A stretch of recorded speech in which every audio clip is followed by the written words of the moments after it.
Hello everyone, Tom with Capo Fetish. Today I'm going to talk about some seldom heard hits from 1965.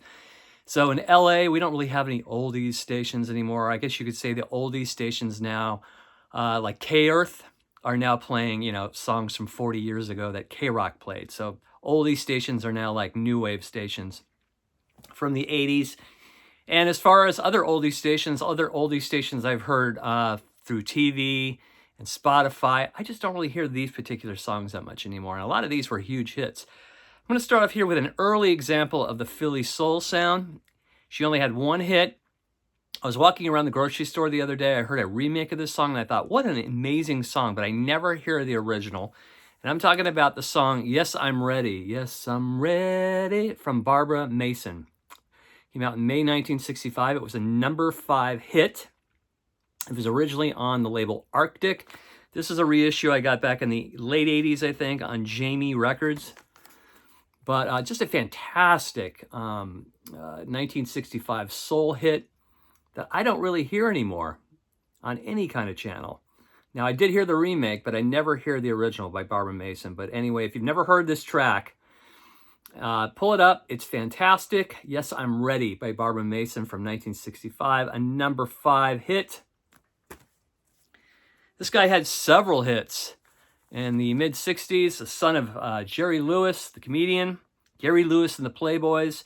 There was This Diamond Ring. But this one in particular, I remember growing up with this single, and I hardly ever hear it. And it's fantastic. It's on the Liberty label, record label. And it's Everybody Loves a Clown. So why don't you? And this was a number 4 in 1965. We have the classic, LA studio musicians playing on this. Hal Blaine, Leon Russell's playing on this. It's a co-write between a guy named Snuff Garrett, Leon Russell, and Gary Lewis.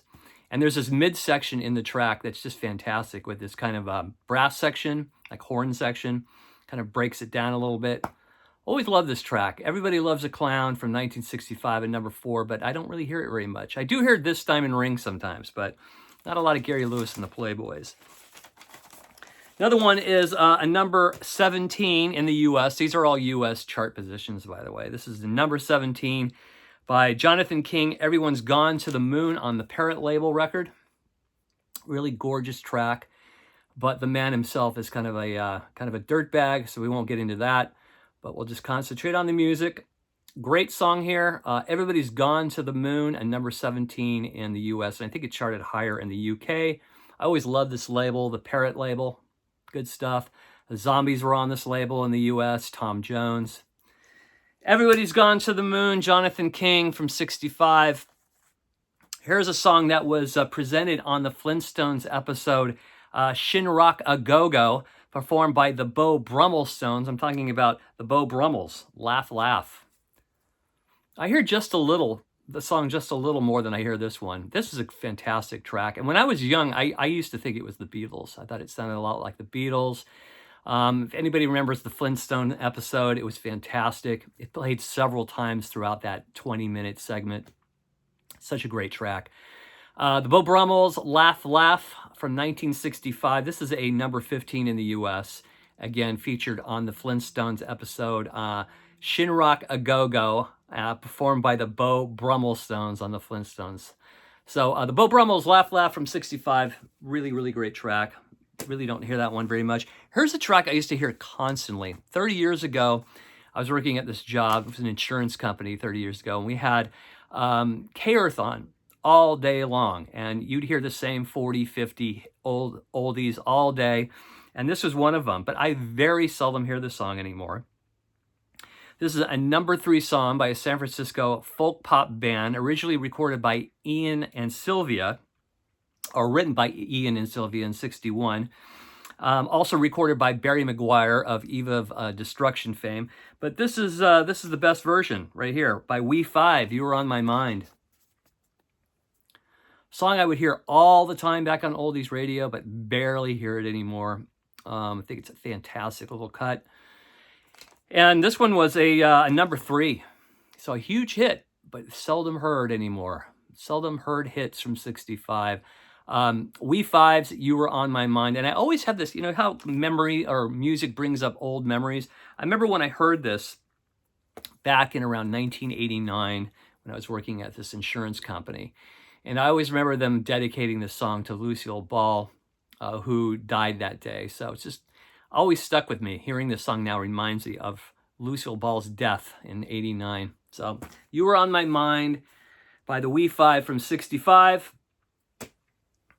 The original 45 version of Donovan's Catch the Wind on the Hickory label in the US was a number 23. Didn't get a ton of airplay on the oldie stations I used to listen to, but I'd still hear it now and then. Now I just barely hear it. This song was re-recorded for Donovan's Greatest Hits in '68. The song Colors, also part of this re-recording. So Colors and Catch the Wind, both re-recorded for Donovan's 1968 album, Donovan's Greatest Hits.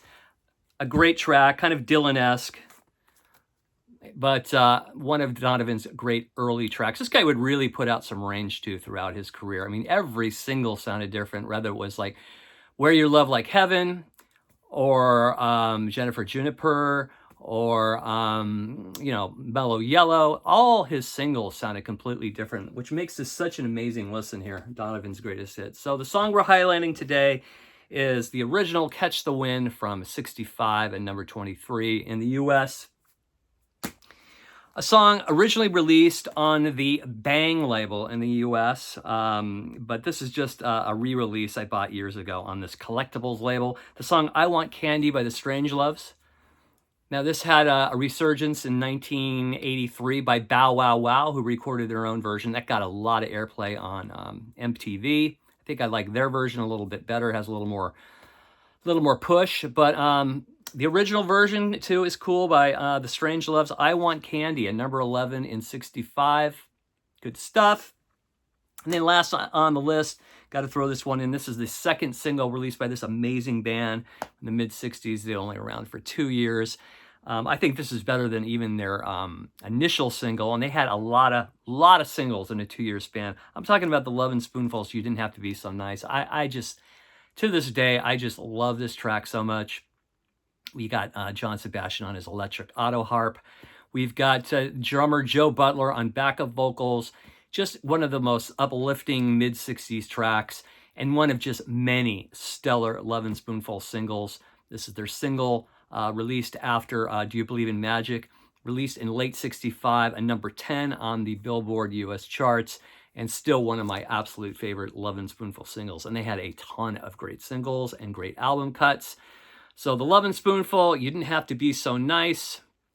Do you have any more from '65 that you haven't really heard in the past 20, 30 years that were hits, but aren't really played anymore? Let me know in the comment section. As always, thanks for watching. If you dig the content across the channel, press subscribe. It's absolutely free, and we'll see you soon. Take care, everybody. Bye-bye.